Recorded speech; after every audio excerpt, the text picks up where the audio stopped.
पिंपरी चिंचवडच्या पहिल्या महापौरपदाचा मान मिळाला होता ज्ञानेश्वर लांडगे यांना.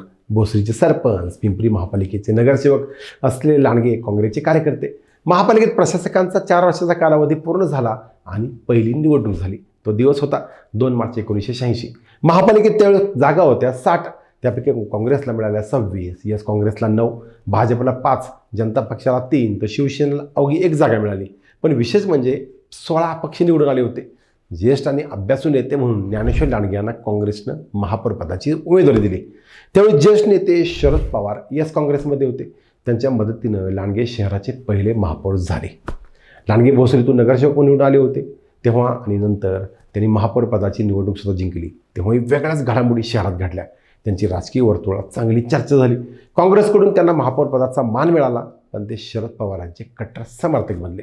महापौरपदाचा कार्यकाल संपल्यानंतर नगरसेवक असतानाच ते 1990मध्ये विधानसभेत रिंगणात उतरले.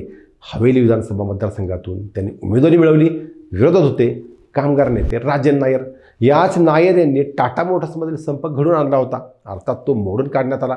त्यावेळी शहराचं वातावरण ढवळून निघालं. पण तेव्हा चर्चेत असलेल्या नायर यांचा पराभव करून ज्ञानेश्वर लांडगे पहिल्याच प्रयत्नात आमदार झाले. आपल्याला हा किस्सा कसा वाटला लाईक कमेंट करून सांगा आणि अजूनही आमचा चॅनल सबस्क्राईब केलं नसेल तर तो आत्ताच करा. धन्यवाद. जय महाराष्ट्र.